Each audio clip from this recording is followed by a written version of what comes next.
আগামী বছরের ফেব্রুয়ারি থেকে শুরু হবে সাফ অনূর্ধ্ব-20 নারী চ্যাম্পিয়নশিপ। মাঝে অনেক সময় বাকি থাকলেও আগামী 29 নভেম্বর থেকে কোচ পিটার বাটলারের অধীনে অনুশীলন শুরু করবে বাংলাদেশ অনূর্ধ্ব-20 ফুটবল দল। এই দলের খেলোয়াড়রাই সাফের পরবর্তী আসরে বাংলাদেশকে প্রতিনিধিত্ব করবে। তাই আগে থেকে খেলোয়াড়দের তৈরি করে নিতে বাফুফের এই পরিকল্পনা। গত দুইবারের সাফের শিরোপা জিতেছে বাংলাদেশ, হাতছানি দিচ্ছে তৃতীয়বার শিরোপা জয়ে। তাই হ্যাট্রিক শিরোপা জয়ের স্বপ্ন বুনছে বাংলাদেশ দল।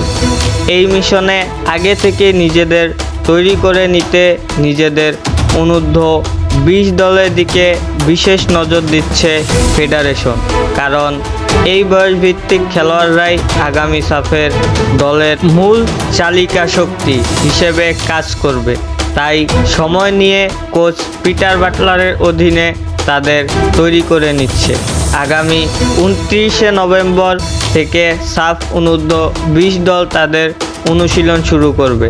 টুর্নামেন্ট আগামী বছরের ফেব্রুয়ারিতে শুরু হলেও 2 মাসেরও বেশি সময় হাতে পিটার বাটলারের অধীনে অনুশীলনে মাঠে নামবে নারী ফুটবলাররা। অন্যদিকে এবছরের শেষ পর্যন্ত পিটার বাটলারের সাথে ফেডারেশনের চুক্তি আছে। বয়সভিত্তিক দল নিয়ে অনুশীলনে নামার আগে ছুটিতে থাকবেন এই ইংলিশম্যান।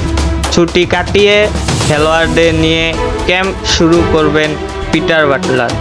চুক্তি শেষ হওয়ার পর পিটার বাটলারের সাথে ফেডারেশন যদি চুক্তি নবায়ন করে তাহলে তার সময়সীমা হবে আগামী সাফ পর্যন্ত।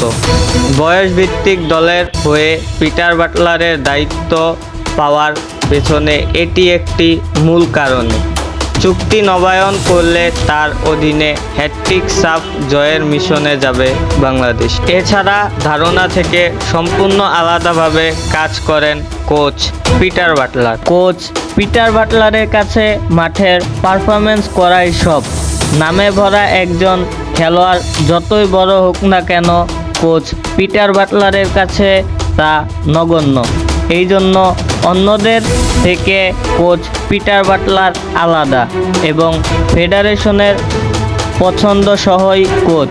অন্যদিকে কোচ পিটার বাটলার নতুনদের নিয়ে কাজ করতে পছন্দ করে, যা তার চরিত্রের অন্যান্য একদিক। এইসব নিয়ে বিবেচনা নিয়ে মূলত পিটার বাটলারের অধীনে মিশন শুরু করতে যাচ্ছে বাংলাদেশ। আমাদের আজকের ভিডিও এই পর্যন্তই ছিল। আমাদের চ্যানেল থেকে নিয়মিত স্পোর্টস নিউজ ভিডিও পেতে চ্যানেলটি সাবস্ক্রাইব করে রাখুন। ধন্যবাদ।